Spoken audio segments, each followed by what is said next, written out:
friends. I am Satish Lele. I am a chemical engineer. I am working in field of piping for last 30 years. This video is part of my chemical process piping channel on YouTube. This video is about pipe rack sizing and loading data. For pipe rack sizing, important aspects are rack configuration, rack height, rack width, and rack spacing. Configuration. This is the selection of fit for purpose. Each main run, minor run, and branch run must be looked at to determine its configuration. Will it be an overhead rack or a sleeper way? Will each be single depth layered or multiple depth? Will the support be a single column T support or multi-column support? How many columns? A second part of the configuration issue affects pipe racks in the process units themselves. This is the question of whether or not the pipe rack will support equipment such as air coolers and fans. Another part of configuration is the issue of intersections. Poor planning on this issue can cause problems later with the piping. Height. How high should each run of rack be? Should they be elevated or low sleepers? The sleepers are concrete with an embedded steel plate on the top. For sleepers, they need to be off the ground to allow for maintenance and drainage, also to prevent corrosion. For elevated multi-level racks, what should the separation be? For elevated racks, you must plan the height and the separation of the whole system together. The key element in the determination of separation is the line sizes to be carried on the racks. Width. This requires a detailed study of the total piping systems for the whole plant based on pipe rack routing. In the past, the study called a transposition was done to, as best you could, account for each line on each pipe rack. From this study, a birth sequence was established in the line spacing set. A percentage was added as an error factor, and then the client's future reserve was added. This then constituted the minimum rack width. The final width would be set after all racks were sized, and then some might be rounded up in width for consistency, based on the materials of construction/fabrication method. Spacing. This issue can be addressed after the transposition has been completed. The transposition identifies all the rack piping from the largest to the smallest. From this, the average line size for each leg of the rack system can be established. With the pipe size information like largest, smallest, and average pipe size, the number and spacing of the pipe support vents can be set. The cost trade-off is evaluated and made between more pipe supports spaced closer together or fewer pipe supports and some sort of intermediate support system. Pipe rack and structural form basic framework to hold equipment and piping. Pipe rack work is done in three ways. Concrete. In this case, reinforced cement concrete structure is erected. The reinforcement is provided by tensile strength of steel bar, and compression strength is provided by cement. The columns and beams are provided with insert plates to weld steel members to it. It is time-consuming as all work has to be done on site, and the concrete takes a long time to cure. It is non-corrosive. Steel. This is based on steel structural members like beams, channels, and angles. Most of the fitting and aligning work is done in shop and shipped to site. It is then bolted on site. Design and erection work is very fast. However, periodic maintenance and painting is required if environment is corrosive. Steel covered by concrete. The steel structure bears all the load while cement cover protects it from corrosion. The steel structure does not melt in case of fire.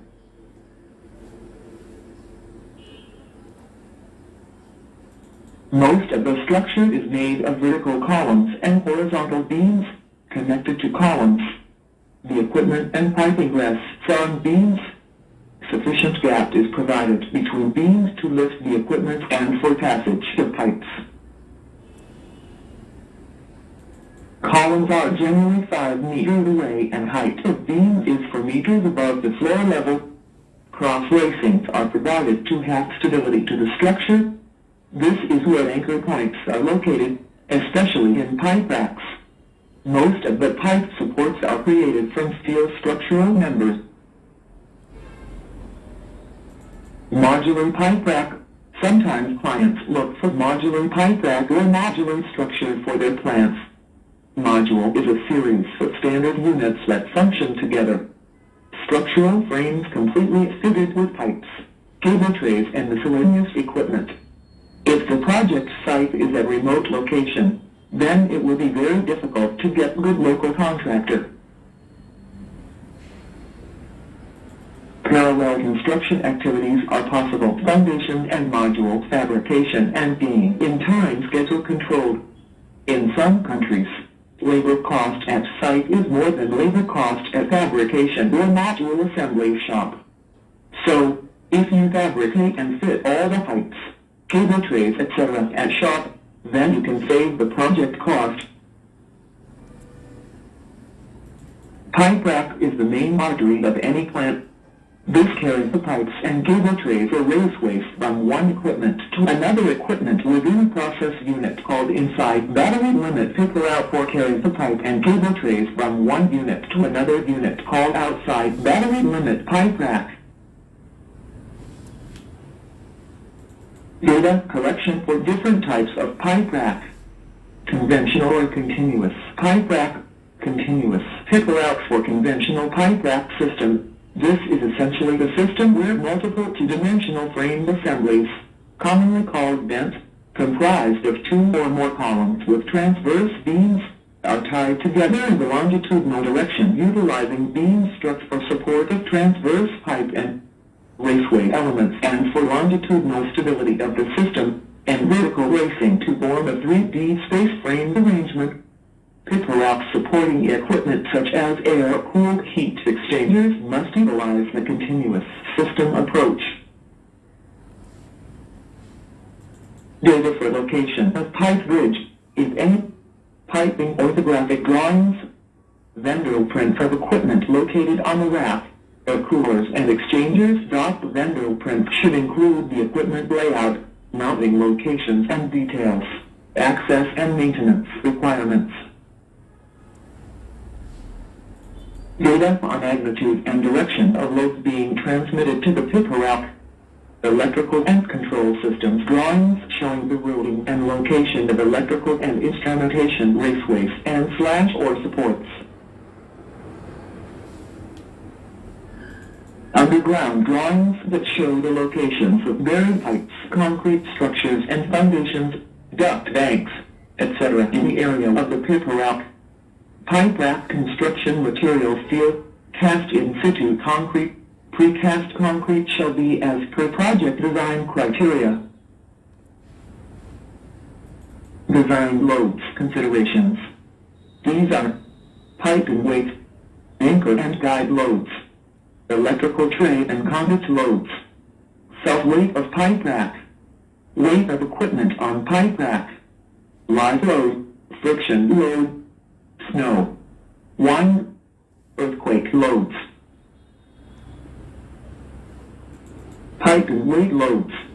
Pipe and drawings can indicate load of pipes between 2 supports, load of insulation, load of fittings, instruments, weight of liquid in pipe, anchor and guide loads.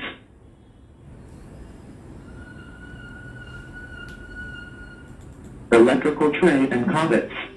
Electrical and control systems drawings and or the project 3D model should be reviewed to determine the approximate weight and location of electrical trays, conduits, and instrumentation commodities. Unless the weight of the loaded raceways can be defined, an assumed minimum uniform load of 1.0 kTA should be used for single-tier raceways. Self-weight of pipe rack. The weight of all structural members, including fireproofing, should be considered in the design of the pit route. Weight of equipment on pipe rack. Equipment weight, including direction, empty, operating, and test if the equipment is to be hydro-tested on the pit route should be obtained from the vendor drawings. The equipment weight should include the dead weight of all associated platforms, ladders, and walkways, as applicable. Special loads. Special consideration should be given to unusual loads, such as large valves, expansion loops, and unusual piping or electrical configurations. Live load on excess platforms and walkways and on equipment platforms should be considered, as applicable. Snow load to be considered on cable tray and on large gear pipes. This load shall be calculated per project approved design code and project design criteria. Generally, you need to consider 100% snow load on top tier and 50% on other tier of pipe racks. Transverse wind load on structural members, piping, electrical trade equipment, platforms, and ladders should be determined in accordance with project-approved design code. Longitudinal wind should typically be applied to structural framing, cable tray vertical drop of any large gear pipes, vertical drop of any and equipment only. The effects of longitudinal wind on piping and trays running parallel to the wind direction should be neglected. Earthquake loads in the vertical, transverse, and longitudinal directions should be determined in accordance with the project design criteria. Vertical, transverse, and longitudinal seismic forces generated by the pipes, raceway, supported equipment, and the pit route structure should be considered and should be based on their operating weight. Pipes must be evaluated for seismic loads under both full and empty conditions and then combined with the corresponding gravity loads. Friction forces caused by hot lines sliding across the pipe support during startup and shutdown are assumed to be partially resisted through friction by nearby cold lines. Therefore, in order to provide for a nominal unbalance of friction forces acting on a pipe support, the resultant longitudinal friction force equal to 7.5% of the total pipe weight or 30% of any one or more lines known to act simultaneously in the same direction, whichever is larger, is assumed for pit route design. Friction between piping and supporting steel should not be relied upon to resist wind or seismic loads. Construction of pipe rack. Pipe rack is made up of frames, transverse beams, central spines, longitudinal beams, vertical racings, columns. Frames. Main pit routes are usually designed as moment-resisting frames in the transverse direction. In the longitudinal direction, there should be at least one continuous level of beam struts on each side. For pit routes with more than one tier, the beam struts should be located at a level that is usually equal to 1/2 tier spacing above or below the bottom tier. Vertical bracing in the longitudinal direction should be provided to carry the longitudinal forces transmitted through the beam struts to the base plate or foundation level. Transverse beams. Transverse beams must be capable of resisting all forces, moments, and shears produced by the load combinations. Transverse beams are generally a moment-resisting frame, modeled and analyzed as part of the frame system. The analysis model must reflect the appropriate beam bend conditions. In the design of beams, consideration should be given to large pipes that are to be hydro-tested, anchor and friction load with large magnitude. Central spine. For steel pit routes with spans of more than 6 meters, the center spine consisting of a system of horizontal braces and struts located at midspan of each level of piping should be considered. This additional light horizontal framing greatly increases the capacity of the transverse pipe support beams to resist friction and anchor forces. and also serves to reduce the unbracked length of the beam compression flange in flexure and to reduce the unbracked length of the beam about the weak axis in axial compression. This concept reduces the required beam sizes and provides a mechanism for eliminating or minimizing design, fabrication, or field modifications that could otherwise be required due to late receipt of unanticipated large pipe anchor forces.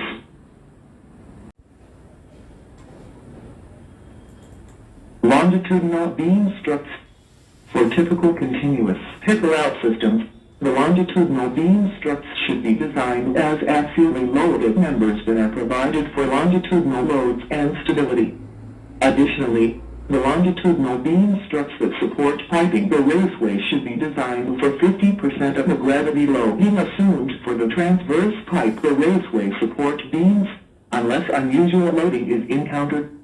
This 50% gravity loading will account for the usual piping and raceway takeoffs.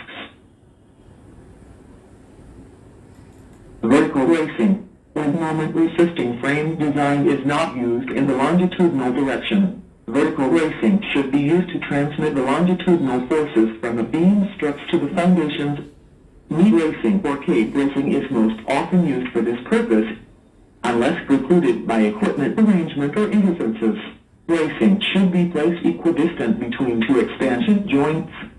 Design calculations and drawings must reflect a break in the beam strut continuity between adjacent braced sections through the use of slotted connections or by eliminating the beam struts in the base designated as free base.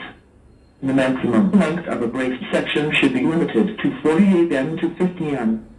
If the braced bay is not located equidistant from the free base, the maximum distance from the braced bay to a free bay should be limited such that the maximum total longitudinal growth or shrinkage of the unrestrained segment does not exceed 40 millimeters. Column. The columns must be capable of resisting all loads, moments, and shears produced by the load combinations. A moment-resisting frame analysis should normally be used to determine the axial load, moment, and shear at points along the columns. The frame analysis model should be based on the following. Consider column base as hinge. Use for bolt connection for safety purpose. For design of steel columns subjected to flexural loads, the distance between the base and the first transverse beam or the knee brace intersection should be considered as the compression flange unbracked length. Thanks for learning. If you like this video, please give a like to my channel and subscribe it.